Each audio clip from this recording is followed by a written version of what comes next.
फिर महाभारत जैसा इतना बड़ा युद्ध क्यों हुआ? इस युद्ध का क्या कारण रहा जिससे भाई भाई सगे संबंधी और कुटुंब के कुटुंब आपस में लड़ गए? तो आइए जानते हैं शुरुआत से। हेलो दोस्तों, आप देख रहे हैं इंडियन आर्ट में प्रदीप राजपूत। हम इतिहास और पौराणिक जानकारी लाते रहते हैं, तो आप हमें सब्सक्राइब कर लीजिए। चलो स्टार्ट करते हैं। तो आइए देखते हैं कैसे इंद्रप्रस्थ का वैभव देखकर दुर्योधन के मन में ईर्ष्या आई और यही ईर्ष्या सभी को महाभारत के युद्ध तक ले गई। यह बात है उस समय की जब पांडवों ने इंद्रप्रस्थ में राजसूय यज्ञ किया और इस यज्ञ का न्योता दुर्योधन को भी पहुंचाया। यज्ञ में भाग लेने के लिए दुर्योधन इंद्रप्रस्थ पहुंचा। वहां पहुंचकर दुर्योधन इंद्रप्रस्थ का वैभव देखकर हैरान था। दुर्योधन महल को देखकर आगे बढ़ता है, तभी उसको रास्ते में एक ऐसा फर्श दिखाई देता है जो हूबहू पानी की झील जैसा नजर आ रहा था। तब दुर्योधन ने उसको अपने हाथों से छूकर देखा तो उसे पता चला कि यह तो एक फर्श है जिसमें पानी जैसी आकृति उकेरी गई है। वहीं कुछ दूरी पर भीम और द्रौपदी ये नजारा देख रहे थे। दुर्योधन को ऐसा लगा कि जो पानी जैसा दिखता है हकीकत में वो एक फर्श है। इस फर्श पर चला जा सकता है। इसके बाद वह इन सब पर ध्यान नहीं देकर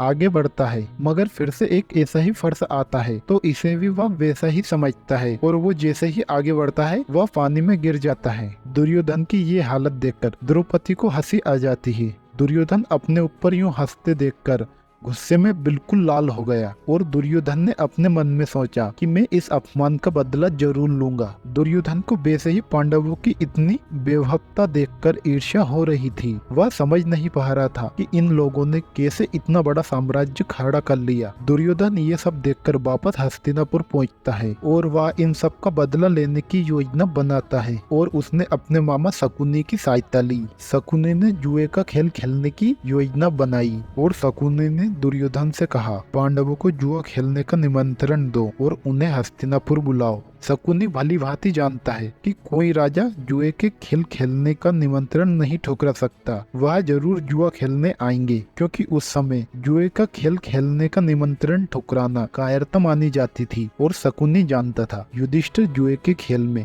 ज्यादा माहिर नहीं है, मगर शकुनी को इस खेल का माहिर माना जाता था। पांडवों को जुए में बुलाना इसका मतलब उनसे उनका राज्य छीन लेना था। दुर्योधन के निमंत्रण पर पांडव हस्तिनापुर आए और दोनों के बीच में खेल शुरू हुआ। शुरुआत में युधिष्ठिर अपना पैसा, आभूषण और अपने निजी चीज सभी दांव पर लगाते हैं, यहाँ तक कि अपना पूरा राज्य भी दांव पर लगा दिया और उसे भी हार गए। इसके बाद युधिष्ठिर ने कहा, मैं अपना सब कुछ हार गया हूँ, अब मेरे पास कुछ नहीं बचा है। इसके बाद तभी दुर्योधन और शकुनी ने कहा, तुम अपने 4 भाइयों को दांव पर लगा सकते हो, और वह एक एक कर अपने 4 भाइयों को भी हार जाते हैं। अंत में युधिष्ठिर ने कहा, अब मेरे पास कुछ नहीं बचा है, मैं अब अपने भाइयों को भी हार चुका हूँ। मगर तभी दुर्योधन ने कहा, अभी भी तुम अपनी पत्नी को दांव पर लगा सकते हो, क्या पता इस बार तुम जीत जाओ। अगर तुम जीते तो अपना भाई, राज्य, फिर से सब कुछ पा सकते हो, और अगर हारे तो सिर्फ अपनी एक पत्नी ही हारोगे। मूर्ख युधिष्ठिर उनकी बातों में फिर से आ गया, मगर दुर्भाग्य से फिर से वह अपनी पत्नी को भी हार जाते हैं। अब शकुनी की योजना सफल हो रही थी। उन्होंने जैसा सोचा था वैसा ही हो रहा था। दुर्योधन ने कहा, अब तुम्हारे भाई, तुम्हारी पत्नी, अब सब मेरे दास हो। अब शुरू होती है महाभारत युद्ध की नींव। दुर्योधन ने आदेश दिया, द्रौपदी को सभा में लाया जाए। एक सैनिक द्रौपदी के पास जाता है और पूरी कहानी बताता है, मगर द्रौपदी ने आने से साफ इनकार कर दिया। द्रौपदी समझ नहीं पा रही थी कोई पति अपनी पत्नी को कैसे जुए में दांव पर लगा सकता है, और द्रौपदी ने आने से साफ इनकार कर दिया। तभी दुर्योधन ने दुशासन से कहा, तुम लेकर आओ इस अभिमानी औरत को, और दुशासन ऐसा ही करता है। द्रौपदी के कक्ष में जाता है और द्रौपदी के बालों को पकड़कर खींचता हुआ सभा में लाता है।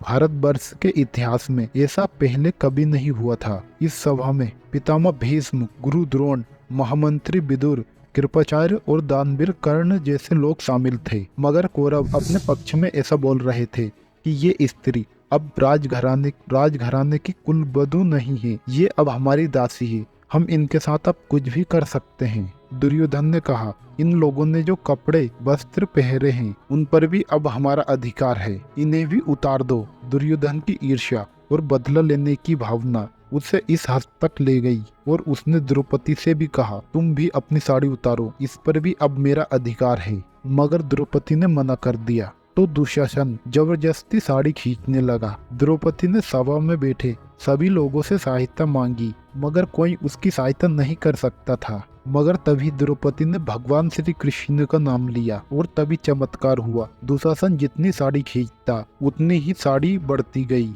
देखते देखते ही साड़ी का ढेर लग गया। दुशासन थककर चूर हो गया। अंत में भीम बहुत क्रोधित हुआ। भीम ने प्रतिज्ञा की, तुम 100 भाइयों को मैं अपने हाथों से मारूंगा और दुशासन की छाती के लहू से द्रौपदी के बालों को धोऊंगा। और यह खेल समाप्त हुआ। पितामह भीष्म और विदुर के कहने पर नई योजना बनाई गई और इस योजना में पांडव को 12 साल का वनवास और 1 साल का अज्ञातवास दिया और कहा गया, यदि अज्ञातवास में तुम पहचान आ गए तो फिर से 12 साल का वनवास और 1 साल का अज्ञातवास। मगर 13 साल बाद वो फिर से वापस आते हैं अपना वनवास और अज्ञातवास पूरा कर कर। फिर होता है महाभारत का युद्ध।